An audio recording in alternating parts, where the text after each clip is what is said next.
UP विधानसभा सत्र के तीसरे दिन वित्त मंत्री सुरेश खन्ना ने प्रदेश का सबसे बड़ा बजट पेश किया। योगी सरकार 2.0 के बजट में शिक्षा, स्वास्थ्य, किसान और युवाओं पर जमकर धन की बारिश की गई। बता दें आपको कि बजट सत्र के दौरान सदन में एसपी मुखिया अखिलेश यादव और उनके विधायक काले रंग की शेरवानी पहनकर पहुंचे। समाजवादी पार्टी ने योगी सरकार के बजट को दिशाहीन बताया।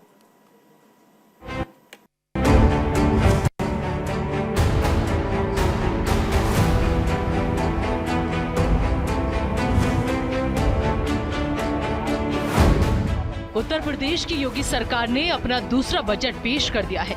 सदन में वित्त मंत्री सुरेश खन्ना ने शायराना अंदाज में बजट को पढ़ा। इस दौरान सीएम योगी आदित्यनाथ भी सदन में मौजूद रहे। बजट पेश होने से पहले मुख्यमंत्री आवास पर बैठक हुई, जिसमें बजट को मंजूरी मिली। सुधर गई कानून व्यवस्था, उद्योगों की अलग जगी। यूपी बना ग्रोथ का इंजन, ये सब पहली दफा समझ।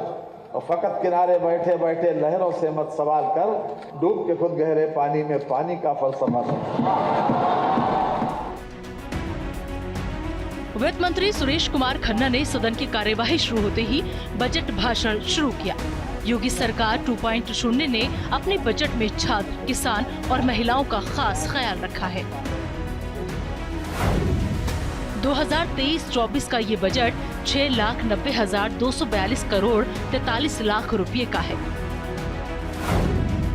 इस बार का बजट पिछले साल के बजट से करीब 75,000 करोड़ ज्यादा है। इस बजट में सुरक्षा, स्वास्थ्य और रोजगार से जुड़ी ज्यादातर योजनाएं हैं। सरकार ने बजट में हर जिले में एक मेडिकल कॉलेज खोलने का ऐलान किया है।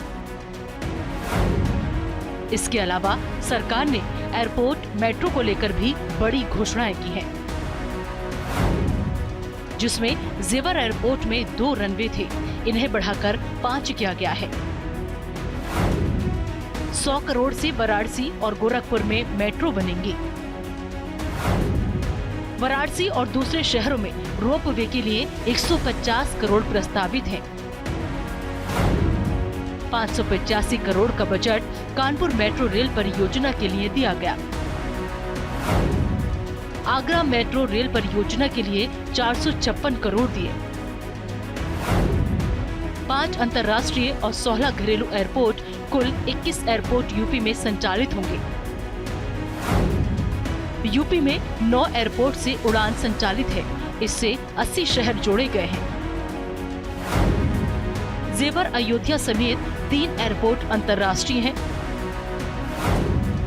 अलीगढ़, आजमगढ़, मुरादाबाद, श्रावस्ती, चित्रकूट और सोनभद्र में एयरपोर्ट जल्द शुरू होंगे।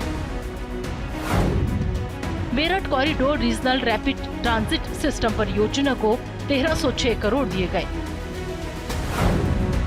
बजट में स्वामी विवेकानंद युवा सशक्तिकरण योजना के पात्र छात्र छात्राओं को टैबलेट और स्मार्टफोन देने के लिए 3,600 करोड़ का प्रावधान किया।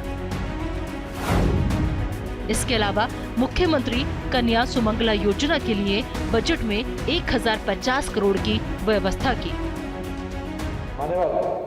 गवर्नेंस के हर पहलू पर हमारे तेजस्वी मुख्यमंत्री योगी आदित्यनाथ जी के नेतृत्व में समयबद्ध रूप से की गई प्रभावी कार्रवाई के कारण आज उत्तर प्रदेश कई क्षेत्रों में देश के अग्रणी राज्य के रूप में उभरा है। इनमें से कुछ प्रमुख कार्यक्रमों के संबंध में मैं इस सम्मानित सदन को समक्ष संक्षिप्त विवरण प्रस्तुत करना चाहूंगा। प्रधानमंत्री आवास योजना ग्रामीण एवं शहरी के अंतर्गत निर्धन व्यक्तियों की पुत्रियों की शादी अनुदान योजना हेतु 150 करोड़ रुपए की व्यवस्था प्रस्तावित। ग्रामीण महिलाओं को स्वावलंबी बनाने के लिए महिला सामर्थ्य योजना के अंतर्गत महिला स्वयं सहायता समूह के माध्यम से गठन किया जाता है। योजना हेतु वित्तीय वर्ष 2023-24 के बजट में 63 करोड़ रुपए की व्यवस्था प्रस्तावित। स्वामी विवेकानंद युवा सशक्तिकरण योजना के पात्र छात्र छात्राओं को टैबलेट और स्मार्टफोन देने हेतु वित्तीय वर्ष 2023-24 के बजट में 3600 करोड़ रुपए की व्यवस्था प्रस्तावित। बजट के फौरन बाद सीएम योगी ने प्रेस कॉन्फ्रेंस की। उन्होंने कहा कि ये बजट देश के लिए 1 ट्रिलियन इकोनॉमी की नींव साबित होगा। भारत के नए उत्तर प्रदेश के रूप में उत्तर प्रदेश को एक आत्मनिर्भरता के लक्ष्य को प्राप्त करने में बड़ी भूमिका का निर्वहन करेगा। मैं इस बजट को विधानसभा में प्रस्तुत करने के लिए, सदन के सम्मुख प्रस्तुत करने के लिए वित्त मंत्री जी को और उनकी पूरी टीम को एक बार फिर से बधाई देता हूं।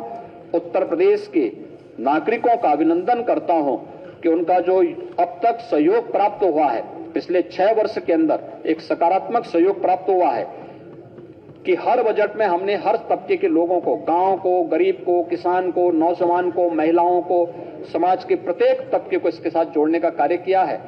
तो वह इस बजट में भी आपको बहुत स्पष्ट रूप से झलकते हुए दिखाई दे रहा होगा।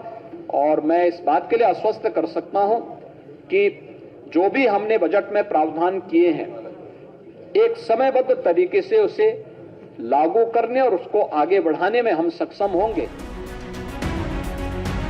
बजट सत्र के दौरान यूपी के पूर्व सीएम और एसपी मुखिया अखिलेश यादव सदन में काले रंग की शेरवानी पहनकर पहुंचे थे। सिर्फ अखिलेश ही नहीं, एसपी के ज्यादातर विधायक सदन में काली शेरवानी में नजर आए। अखिलेश यादव ने योगी सरकार के बजट को दिशाहीन बताया। भारतीय जनता पार्टी का ये 7वां बजट है। जिस पार्टी की सरकार को 6 साल काम करने का मौका मिला हो, दिल्ली की सरकार उनकी हो, और जब 7वां बजट हम देखते हैं तो ये बजट दिशाहीन बजट दिखाई देता है।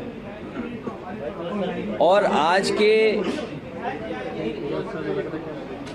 जो समस्या हैं, ना आज की समस्याओं का समाधान और न भविष्य के किसी फैसले को आगे ले जाने का कोई रास्ता दिखता है। जिस प्रदेश में सबसे ज़्यादा आबादी गांव में रहती हो और खेती और किसानी पर निर्भर करती हो, किसानों को निराश किया है।